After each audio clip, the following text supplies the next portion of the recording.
Hi, I'm Stellian, the creator of Am I the Problem? The Oracle play deck that's currently on Kickstarter. It's going to be on Kickstarter until the 1st of January. If you want to join the campaign and purchase your own copy, there are plenty of add-ons. In today's video, I'm going to be talking about the black cards or the shadow problems. So these are the aspects of ourselves that we tend to suppress to the max, or the aspects that we're entirely unconscious of, things that we're doing, patterns that we've adopted that make our life easier in the short term, but in the long run, they drive people away, they suppress our growth and block our potential from coming to the surface so that we can channel it and share it with the rest of the world. Therefore, they block our own personal evolution on Earth. The first card is Empath. And you might be wondering why I've included the card for the empath as part of the shadow problems. Well, there is a thing called the dark empath. And this is the person that's understood that they're quite agile and skilled when it comes to reading emotions, when it comes to feeling the world around them. And instead of them seeing that as a curse, they see it as the kind of blessing, the kind of opportunity that allows them to manipulate other people around them.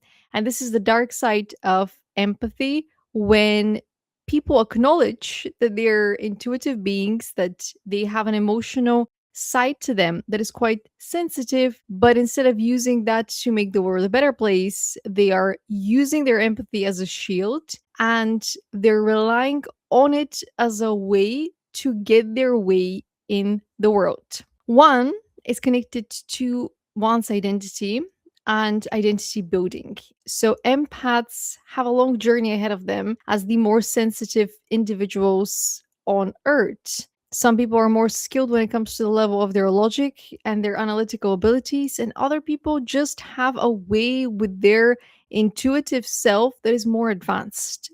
And because of it, they can sense the pain of others a lot more as well. That's the negative consequence, I suppose, of having your intuitive gifts more developed. You're able to read the room and uplift others, but you're also able to sense their pain, their despair, and sometimes their hatred. If you're dealing with an empath, a dark empath, understand that they're not quite there in terms of their embodiment. They have a lot of trauma that they've repressed, suppressed, ignored, a lot of emotions that are dormant inside of them, emotions that they've experienced, memories that they don't want to examine, even though that's exactly where they're going to find the life lessons needed for them to integrate what they haven't. There's a fragmented sense of self that might not be acknowledged, might not be addressed, might not be integrated for a really long time. So if you're dealing with a dark empath, set boundaries, because they will use their abilities to manipulate the situation in a way where they don't have to be too uncomfortable facing themselves. And if the card empath comes on your journey regarding your own personal evolution, it's a reminder that just because you're feeling the pain of others doesn't mean that you cannot be of service, even with that skill, even with that ability. There is a reason you've been made more sensitive, and your ability to read people's emotions is part of your service to humanity and part of your mission on Earth. Honor it and treasure it as a superpower. And don't let it get the best of you. And if you feel overwhelmed, take a step back. But don't turn to the void thinking that that is the solution, that getting rid of all of these heavy, uncomfortable emotions is going to make your life easier.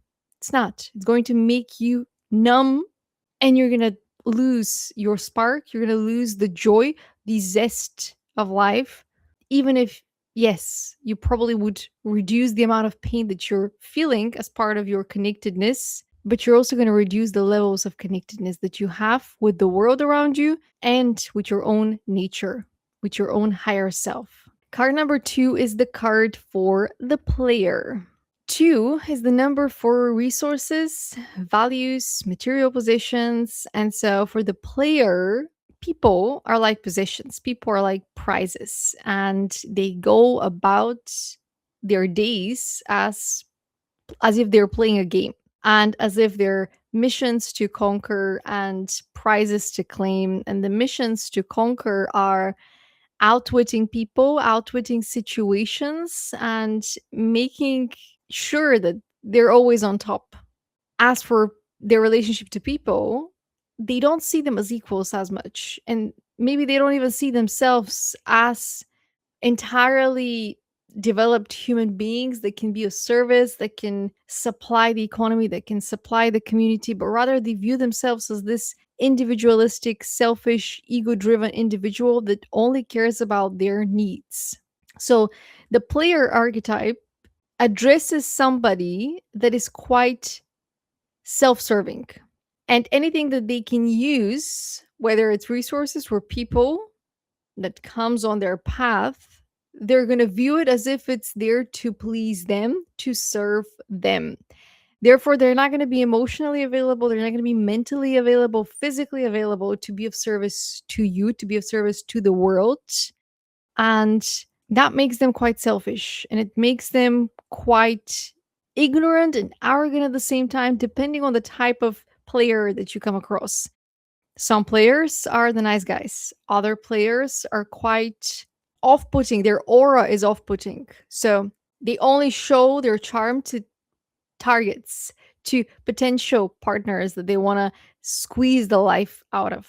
If you're dealing with a player and that player is one of your colleagues, it's one of your friends, it's somebody in your circle of people that you see every single day, inevitably you're going to find yourself playing mind games with them. You're going to find yourself feeling confused after interactions, and you're not going to be able to make sense of their behavior on some occasions. And ultimately, you're not going to know if you can trust them. And more often than not, the answer is going to be no, because players as an archetype are self serving and they haven't matured enough for them to understand that there are consequences to their actions and that their actions are hurting people. One positive scenario for this card is if the player card comes out with awakening. That would suggest that this person is now experiencing a type of change, a type of transformation that's allowing them to mature their own psyche and to view themselves from a more critical lens where they can take more accountability for their actions, for their behavior, for their choices, for their words. So ask for further clarifications, take more cards to figure out, is this kind of the confession of somebody that's transforming or somebody that's already experienced the transformation, but they don't know how to open up about their past? Because sometimes we are our own worst enemy because we're not allowing ourselves to fully move on, to fully forgive ourselves, especially if our background is that of a player or is that of somebody that's faced addictions, money issues, trauma, depression. You know, sometimes we carry those as life sentences instead of realizing that was my past. And it was my past because of X, Y, and Z. I took accountability for my life and I transformed it. So my life now is not my past. My past is part of my story, but my present now is not defined by my past. My past is just a series of chapters. I'm in this chapter right now. So ask further questions. And if this is a call for you to examine the way that you're showing up for people and the way that you are appearing to show up to people, it might be a chance for you to deepen your connection to people around you. Because if you have been afraid of commitment, even at a friendship level, people around you might have considered you a type of a player, somebody that might be charming occasionally, but somebody that cannot be trusted, which is 100% mirroring to you how you're feeling about the world. So take a look around you. And if this card is about you and your behavior, Use it as an opportunity for you to open up your heart to begin to trust people. And the mirror that you're seeing is going to mirror to you that more and more people are trusting you because of your willingness and openness to love the world.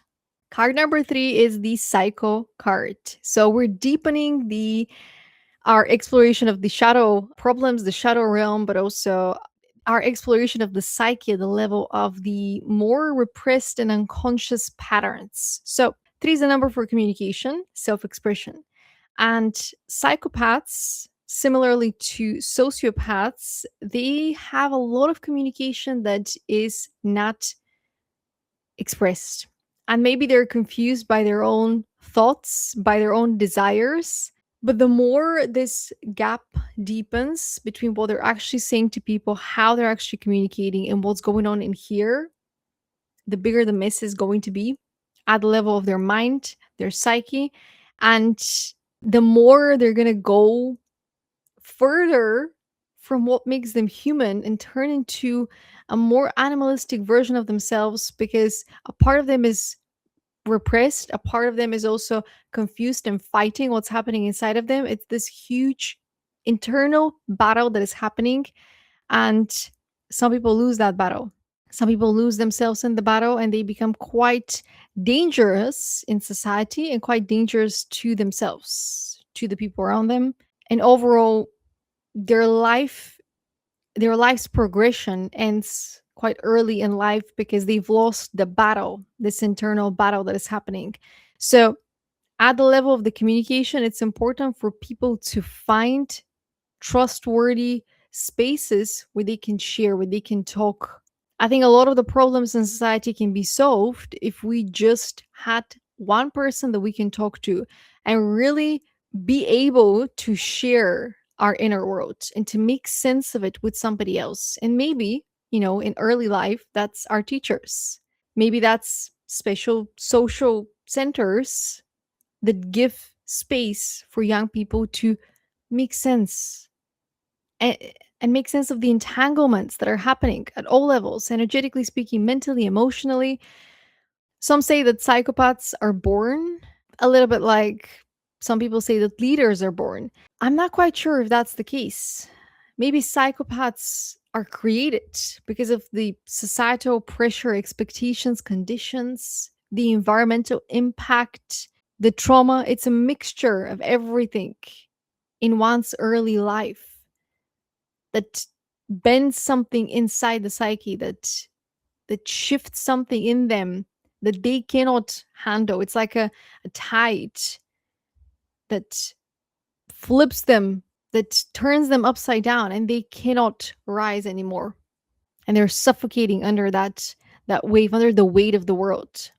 I'm not sure if the psychopath card suggests that you're dealing with someone who will never change their ways, or it's just an indication that you're dealing with someone that might be facing those aspects of themselves, and you offering a little bit of a safe space for them to share something from their inner world might just be that saving grace, might just be that golden chance for them to change their life around. If this is a wording card, you know what to do. Set stronger boundaries.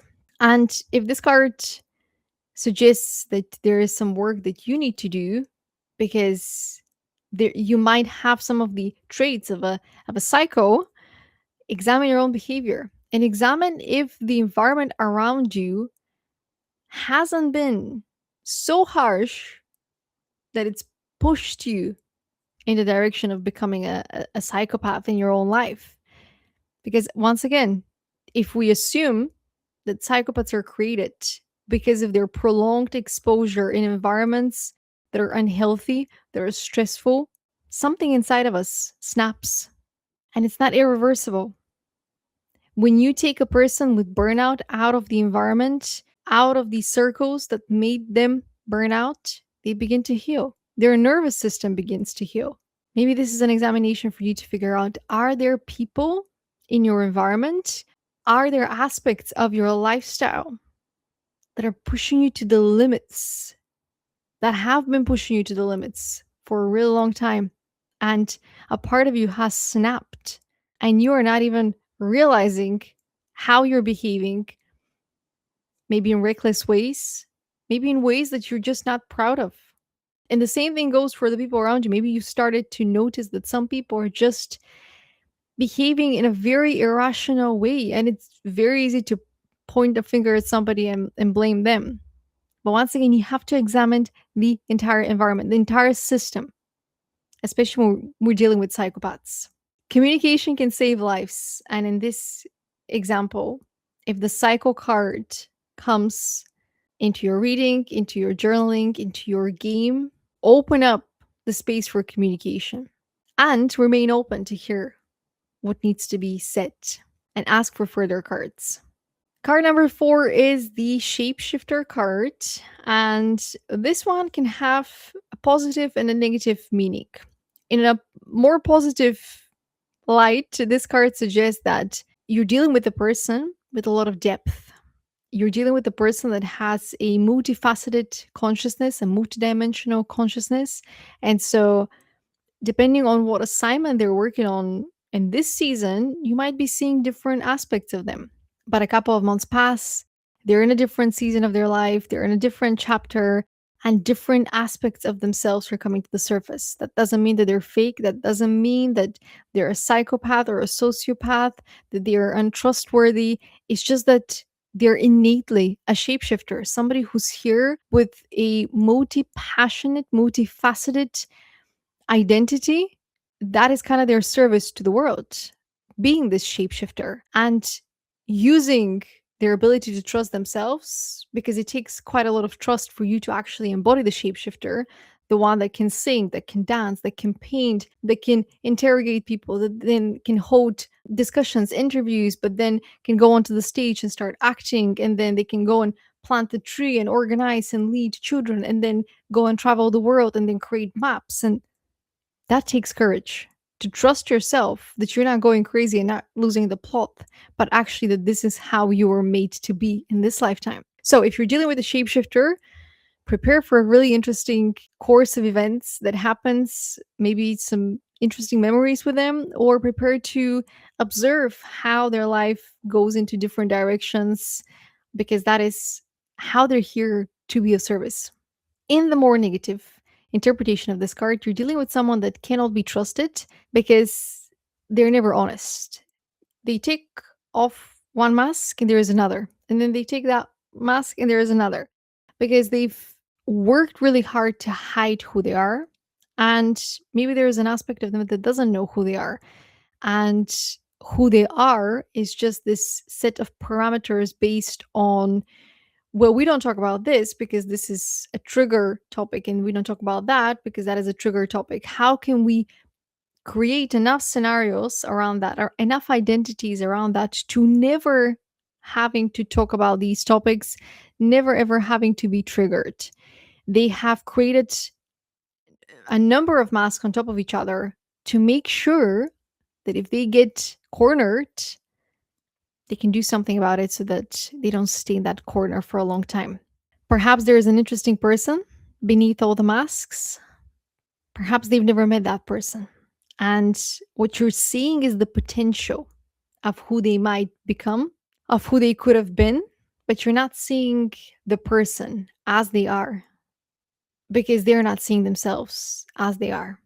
And they may have collected a lot of experiences, but that's what they're carrying, the experiences. They're not carrying an identity that has been shaped by those experiences, because their identity has been untouched from the beginning until the end, or until they're ready to take off all the masks so that they can examine who they are, what they like, what they want to do. If the shapeshifter card is followed by fake or envy or hatred or one of the more negative cards, you know that this is not, this is the negative interpretation of the card. If the shapeshifter card is followed by creative or starseed, then it's a completely different interpretation and a completely different way of approaching that person. But you have to understand that the shapeshifter has a specific role in society, and there is a certain level of mysticism and mystery around them that must remain in place in order for them to effectively achieve their mission. Card number 5 is the energy vampire card. And this one, in the most straightforward way, suggests that this is a person that relies on social interactions to get their battery filled. Unlike the introvert, the energy vampire does not know how to generate energy on their own, does not know how to replenish their own social battery. So they rely on other people. They're very parasitic in nature and they thrive on the small talk only because it gives them access to many people. But the real treasure for them is somebody that has a lot of depth, somebody that also has a lot of insecurities, so that they can use the law of attachment to generate this codependency with them and create enough opportunities for them to meet and for the other person to vent to them. Because every time the other person is venting, they're siphoning the energy. They're like, oh, yeah, tell me more. Mm hmm. Yep. Oh, I'm all ears. I'm all ears. I have nothing to do. I'm all ears because you are my supply. Of course, the energy vampire is not going to tell you that. And a part of them might not even know that they're energy vampire. A lot of neurotypical people, especially extroverted neurotypical people, they have not spent enough time on their own independently to figure out what excites them about life and what gives them energy so that they can generate their own energy. Their whole life, they've been in social circles. So to them, that is the norm. What they're not realizing is that they're draining other people's social batteries as a way for them to survive.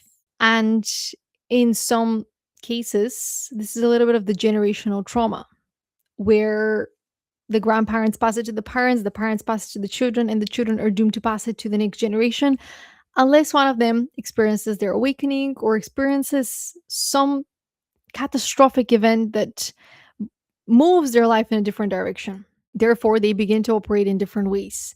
But imagine you were born into a really small town or village, and your whole life has been spent there.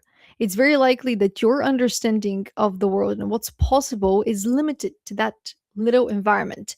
But because you've spent your entire life in this little environment, you spend your life around the same people year after year, year after year, year after year. As a result, you spend a lot of days with them nonstop to the point where you cannot imagine doing something different with your day because that's how your grandparents and parents and ancestors spend their days. They were born in here, they died there, they were surrounded by the same people. That's how they lived. That's how you live, right? But then when people start to travel, when people start to move to bigger cities and experience bigger opportunities and experience a chance at life to develop their own identity and to experience new things, new activities, new hobbies, they begin to see how much more there is in life. And so the energy vampire card in alignment with number 5, it talks about change. And if you have an energy vampire in your inner circle, boundaries, cutting off people in order for your own flow of energy to be unblocked. And if you have been relying on people for a really long time, it's a call for you to learn how to spend some time on your own and to not be so dependent on other people to deal with the emotional messes that are entirely your responsibility to deal with. Change happens after you see the energy vampire card, and whatever comes next is going to give you some more guidance, whether this is a card related to your own journey or you dealing with somebody else. Card number 6 is the goddess complex. So, this is the sixth shadow problem, and 6 is the number for self growth. What blocks our growth, personal growth, usually is this kind of understanding or notion or this feeling that we have that there's nothing I can do. I'm not the problem, right? And it goes a little bit deeper than that. There is a sense of entitlement that you have already done the work, that you are already all that, and then some more. And so this is where the goddess complex comes into the picture. And this card If it comes together with the awakening card, it might suggest that somebody has experienced their awakening and now their spiritual ego thinks that they're superior to the rest of the world. They look at people queuing, they look at people buying fast food, they look at people trusting the news, and they think to themselves, ah, this is so gullible. I'm so better than them. Because I know, and they don't know, and they don't seem to be interested in knowing. But that's a mirror because everything that you're experiencing around you, it's a mirror back to you. So if you're surrounded by people that are not interested in learning, guess what that mirror is saying to you? Continue to learn. You've just awakened, you've just consumed a lot of information that's transformed your life. There's more. You've just learned about your higher calling, you've just learned about problems at the global scale. There's more. And there's more for you to keep learning and integrating. This journey does not stop. The self growth journey does not stop until you die. And if you find yourself thinking that you're better than anybody else, you have more to learn. Because the goal of your awakening is to understand that we're all equal and that we're here to restore a sense of unity. And if people annoy you, okay, set boundaries, cut them off, move on. But do not for a second think that you are better than somebody just because you know more than them. And maybe the goddess complex suggests that you need to simplify a little bit your life, that you've gotten attached to things that give you a sense of superiority, especially if in the context of brands. And if you're dealing with somebody that has a goddess complex, oof, the entitlement that comes with this card is high level, but it's not conscious most of the times. And if you're dealing with somebody that has a goddess complex, it's very unlikely that you're going to reach them, truly reach them at the level of the soul, at the level of the mind. Because if somebody is living their life from the lens of superiority, and that is being flagged to you, is being brought to your attention, it means that they're not seeing you as an equal for whatever reason. You know, the idea here is that the psyche is split, it's broken, it's shattered to the point that they have an unrealistic criteria, expectations. It's a warped version of reality, but that's their reality. That's the way that they're viewing the world. And so it's caution for you, and it's an indication for you to return back to your own self growth journey and let people continue with their journey. If you're dealing with somebody that has a goddess complex, let them meet their gods and they'll be brought back to reality. And if your journeys align again, great. If not, carry on. Card number 7 is the no identity card. And unfortunately, this is a card that applies to many people on earth. The reason I've chosen it for card number 7 is because 7 is the number for connections, partnerships, friendships. So it's one of the more social cards in terms of 1 to 10. People that spend a lot of time with other people oftentimes have not had the time necessary, the space necessary to build their own identity. And again, this might be social conditioning. It might be because everybody around them has invested the same amount of time. We see that in high school, the peer pressure to keep showing up because somebody keeps inviting you, somebody keeps organizing things, because God forbid they spend some time on their own and face their own inner child trauma. And it usually starts in high school. Emotions are too overwhelming. Children don't know how to sit with themselves. The adults are missing from their life, and so they know this emotion is uncomfortable. I don't know how to deal with it. I'm going to go out and spend some time with friends because with friends I laugh. I don't need to think about these uncomfortable emotions. Unfortunately, many people get stuck at the level of the high schooler and they go through life putting plaster on top of plaster on top of coping mechanism and coping skill, and they end up becoming adults that are missing from the lives of their own children, and they become adults that are entirely conditioned and influenced by the world around them because they were so adamant on never looking inside and facing their own inner world. And so if you're dealing with somebody that doesn't have an identity, you're dealing with a shadow. And it doesn't matter how much potential you see in them, it doesn't matter how much you project onto them an identity that's not there. You're dealing with somebody that's missing. And unless they dedicate some years in building themselves up and figuring out who they are, you're going to be dealing with their programming, with their conditioning.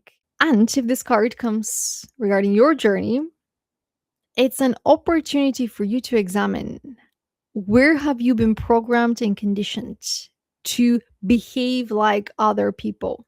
Because we're each influenced. Doesn't matter how much awakening and ascension seasons we've experienced, we are social creatures and we get influenced by one another. And that's a good thing because we can support people that are trying to do something new and innovate, and we want to join them. We want to purchase the products that they're promoting because they genuinely believe that they can help make the world a better place. Or we want to support our friends that are creating brand new products and we want to support them because we believe in them. People without an identity buy things simply because somebody told them that that's what everybody else does, or they buy things to impress other people, again because everybody else is doing that.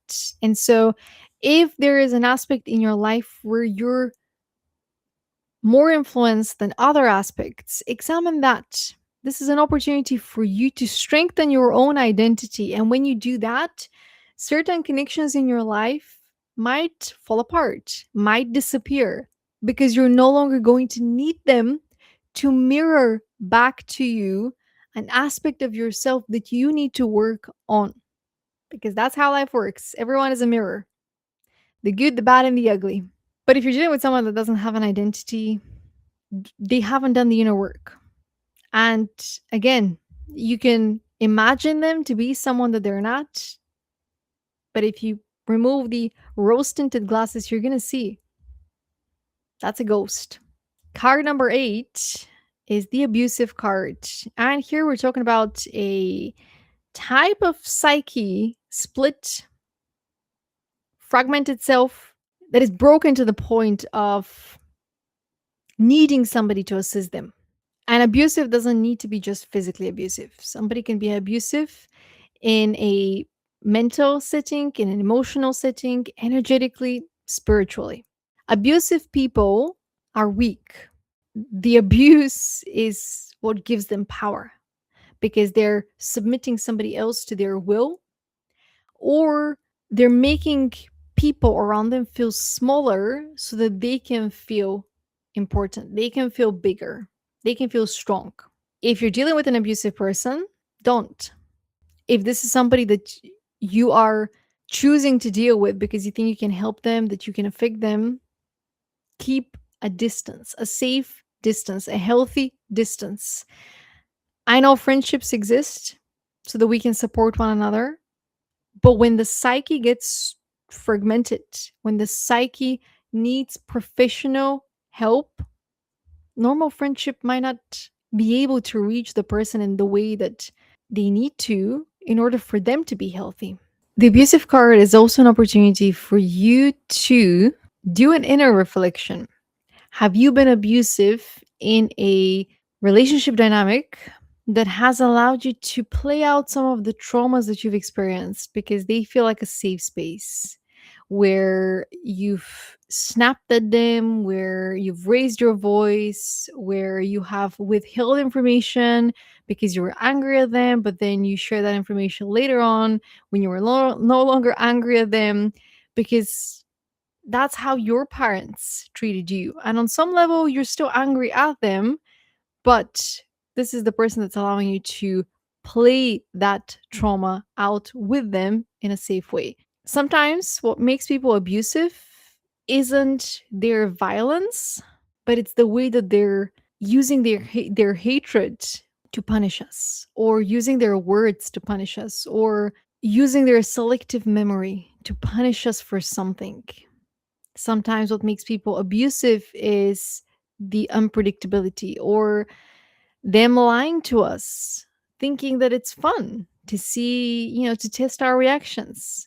Sometimes abuse doesn't look like what you see in the textbook. Sometimes abuse feels like a relationship that makes you want to end your life because it's so unbearable to be in connections anymore.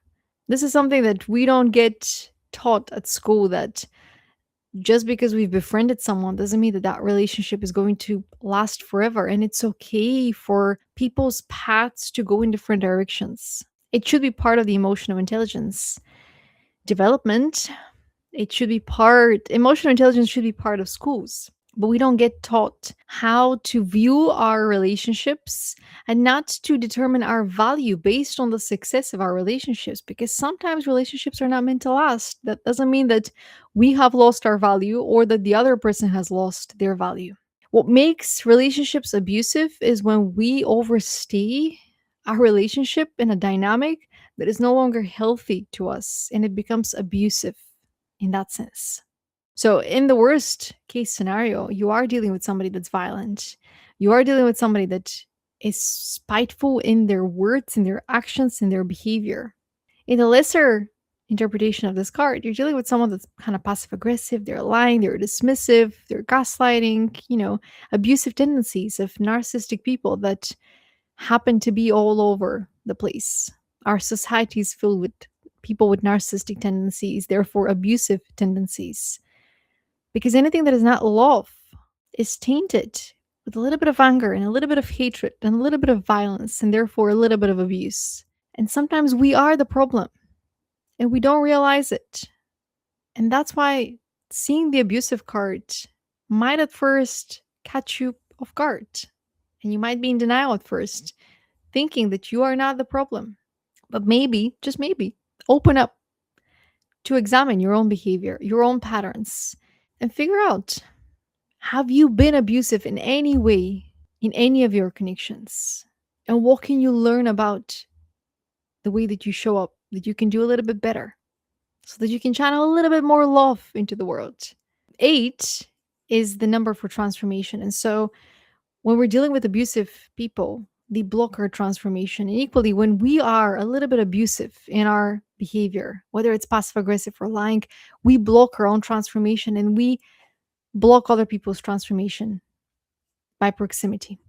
Card number 9 is the pack mentality card. 9 is the number for higher meaning, higher purpose, just elevating the knowledge to the next level if we're able to.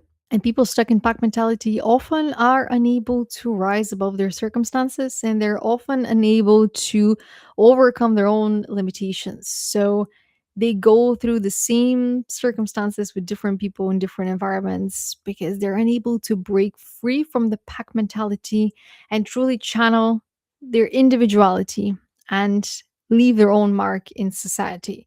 Pack mentality has allowed tribes in the past to survive. It has allowed social groups to survive. And in many cases, pack mentality ensures the survival of the pack, the survival of a business, so long as it honors the individuality, the authenticity of each participating member. And it encourages them to be equally engaged, an equal participant.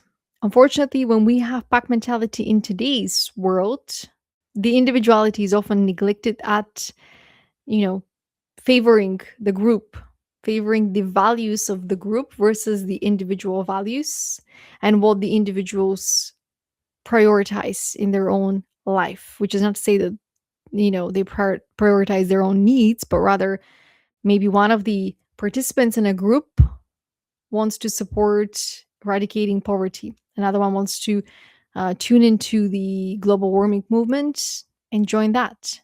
But the pack values the economy, or it values belonging, or it values joining projects that are aligned with the investors. And the investors don't care about poverty and they don't care about global warming. So the individual values get shut down because the pack values what is aligned with the top, what is aligned with where the money is coming from.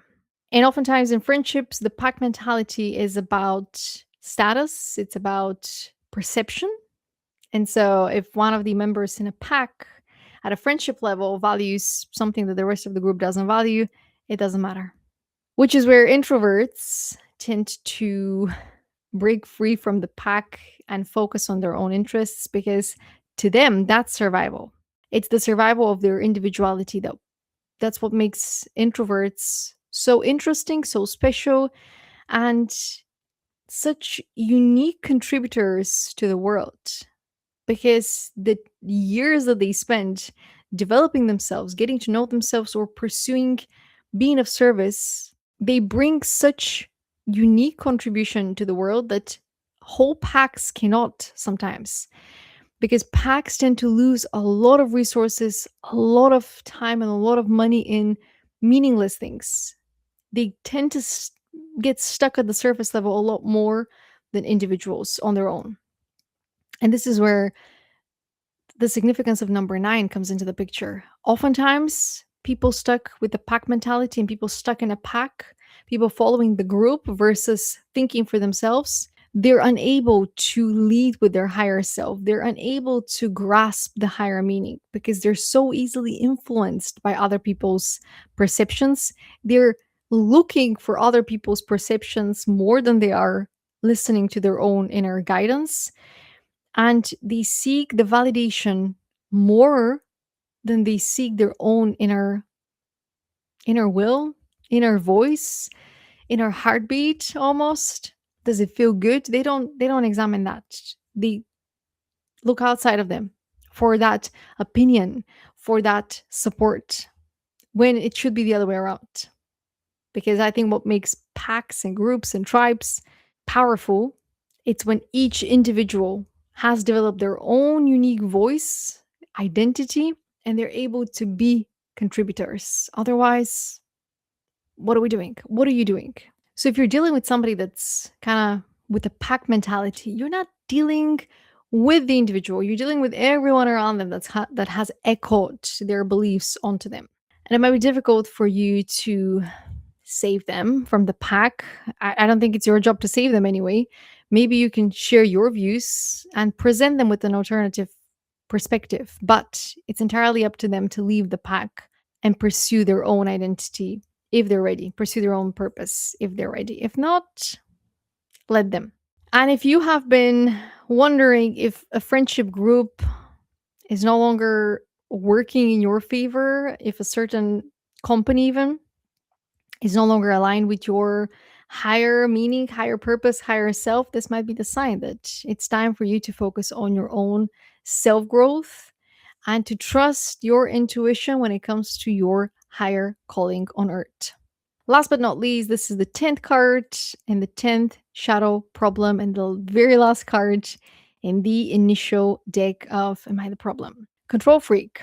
So 10 is the number for completion, for public life, for the public persona, a little bit more recognition. And this is where perfectionism might come into the picture. People that are perfectionists have experienced, have endured trauma. We know that. We know the correlation between perfectionism and trauma. But at an unconscious level, they might also be carrying a lot of perverted tendencies or thoughts that freak them out. And as a way to overcome that, or rather to compensate for it, they project out into the world that everything is in control, that they're in control, that everything is perfect, that everything is organized, that there is no chaos happening in here. Meanwhile, their inner world is a total and utter chaos that they don't know how to handle. And so their entire life, their entire energy is spent on customizing what people can see, whether it's the outfits, whether it's their lifestyle, whether it's their house, whether it's their accessories, everything on at the level of the outside is being polished to perfection so that they don't have to face their inner world. They don't have to spend any time in their inner world, and also blocking people from seeing what's truly inside of them. There's a lot of depth that's unexplored if you're dealing with a control freak, and it might get dangerous. They might get reactive if you try to get to that depth, especially if they have spent years of their life trying to block people out of them, out of that depth inside of them. mostly because that depth scares them. And if you're dealing with a control freak, again, you're not dealing with the whole individual. You're dealing with their coping mechanisms, with a lot of unexplored trauma that's still locked inside of them. And beneath that trauma, there might be passion for life, there might be hidden gifts and skills, there might be wisdom, but it's still locked in them. And they're the only person that has a key. If they decide to unlock what's inside of them, they'll share it. And you can help them share that. But it's entirely up to them to unlock themselves. Many people go through life without ever showing the world their true self, their true potential. And if you're dealing with a control freak, there is a chance that they'll never unlock who they truly are. If this card relates to you, it's a call for you to release the control a little bit and to allow yourself to be imperfect and to allow yourself to stop hiding behind a perfect lifestyle because there is no such thing.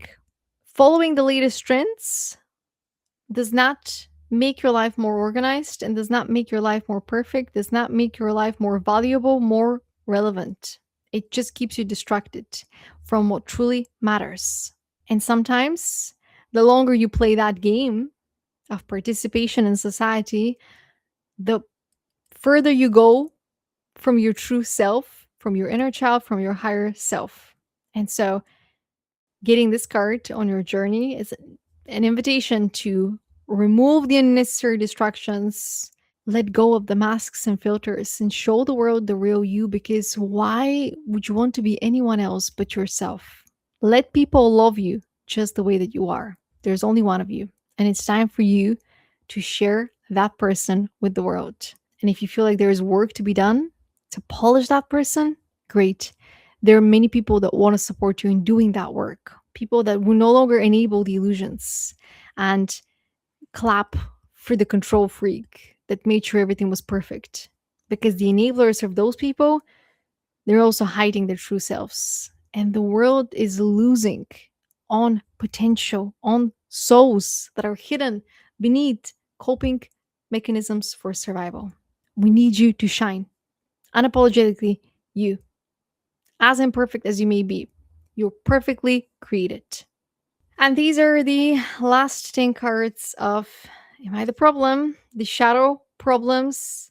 Am I the Problem features 80 cards split into 8 categories. And if we successfully fund the campaign on Kickstarter before the 1st of January, 10 more cards will be unlocked for a surprise category. And you can influence what the next 10 cards are that are going to make it into the final deck.